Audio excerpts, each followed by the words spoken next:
दोस्तों, MDU campus news के YouTube channel में आप सबका स्वागत है।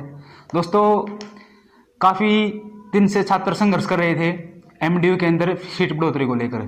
दोस्तों, उन सभी छात्र छात्राओं छात्र संगठनों का संघर्ष रंग लाया है। आज एमडीयू ने सीट बढ़ोतरी का नोटिस डाल दिया। दोस्तों, उसके अंदर इससे पहले दोस्तों जब सीट बढ़ाने की डिमांड उठी थी, उसी समय यूनिवर्सिटी ने जो यूनिवर्सिटी के डिपार्टमेंट हैं, यूटीडी के डिपार्टमेंट्स हैं, उनके अंदर रिकवरी भेजी थी कि किस डिपार्टमेंट को अपने डिपार्टमेंट के किस कोर्स की कितनी सीट बढ़वानी है। तो दोस्तों, उसके आधार पर कुछ डिपार्टमेंट की सीट बढ़ाई गई हैं। तो मैं किस डिपार्टमेंट की कितनी सीटें बढ़ाई गई हैं वो मैं बताऊँगा। दोस्तों, जो नोटिस है दोस्तों सभी स्टूडेंट नहीं देख पाते हैं। नोटिस बहुत सारे स्टूडेंट्स को देखना भी नहीं आता है। तो दोस्तों आप देख सकते हैं कि किस डिपार्टमेंट की कितनी सीट बढ़ाई गई हैं। तो सबसे पहले दोस्तों जो 2 सीट बढ़ाई गई हैं एमएससी एग्रीकल्चर बायोटेक्नोलॉजी की, 2 सीट बढ़ाई गई हैं एमएससी बायोटेक्नोलॉजी की। 1 सीट दोस्तों बढ़ाई गई है MA journalism and mass communication की। 1 सीट बढ़ाई गई है एमएससी फूड टेक्नोलॉजी की। 1 सीट दोस्तों एमएससी फोरेंसिक साइंस की बढ़ाई गई है। 1 सीट एमएससी बॉटनी की बढ़ाई गई है।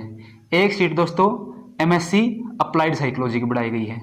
इसके अलावा 10 सीट जो हैं एलएलएम मॉर्निंग शिफ्ट की बढ़ाई गई है। ये दोस्तों सीपीएएस गुरुग्राम की हैं। 10 सीट एलएलएम मॉर्निंग शिफ्ट और 10 सीट एलएलएम इवनिंग शिफ्ट। ये Gurugram centre for professional and allied studies है जो सीपीएएस गुरुग्राम, उसकी बढ़ाई गई है दोस्तों। 10 सीट एमए इकोनॉमिक्स की बढ़ाई गई है दोस्तों। इसके अलावा 10 सीट एमबीए 5 ईयर की बढ़ाई गई हैं। 10 सीट एमए योगा की बढ़ाई गई हैं और 10 सीट एलएलएम मॉर्निंग शिफ्ट, ये एमडीयू का दोस्तों एलएलएम एमडीयू की बढ़ाई गई हैं। 10 सीट मॉर्निंग शिफ्ट की और 10 सीट इवनिंग शिफ्ट की।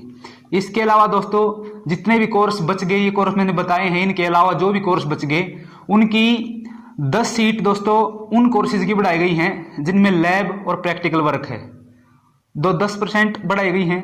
उसके अलावा जो 20% सीट दोस्तों उन कोर्सेज की बढ़ाई गई हैं जिनके अंदर लैब नहीं है, प्रैक्टिकल नहीं है।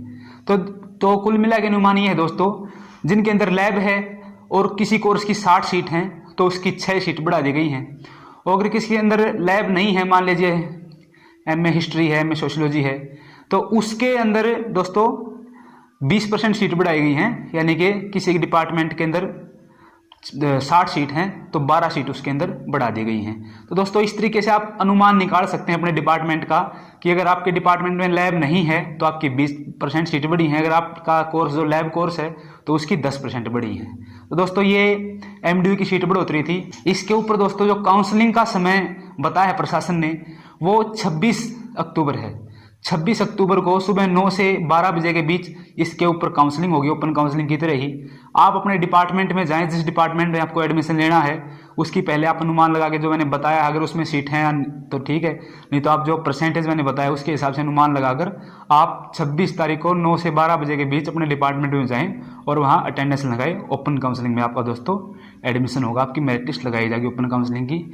ये दोस्तों और 27 तारीख तक इसकी आप फीस कटवाएंगे। मान लीजिएगा ओपन काउंसलिंग में किसी का नाम आया है तो 27 तारीख तक, 27 अक्टूबर तक आप उसके ऊपर फीस अपनी कटवा सकते हैं। तो दोस्तों उम्मीद है कि जानकारी आपके काम आएगी और बहुत से छात्रों की उम्मीद जो थी वो पूरी हो चुकी है। एक संघर्ष दोस्तों छात्रों ने जीता है, छात्र छात्राओं की जीत हुई है सीट बढ़ोतरी को लेकर। बहुत से स्टूडेंट थे, सुपर न्यूमेरी के स्टूडेंट थे जो भटक रहे थे काफ़ी दिन से एडमिशन को लेकर, तो उनके लिए दोस्तों अच्छी खबर है। तो उम्मीद करते हैं दोस्तों आप सबको अपने संघर्ष की दोस्तों महत्व आपको समझ आया होगा। आप इसी तरह आगे भी संघर्ष करते रहें यूनिवर्सिटी के अंदर एडमिशन लेके, उसकी हम आपसे उम्मीद करते हैं। दोस्तों एमडीयू कैंपस न्यूज़ को सब्सक्राइब कर लीजिए और हर छात्र तक ये खबर पहुंच सके उसके लिए आप दोस्तों वीडियो को शेयर कीजिए।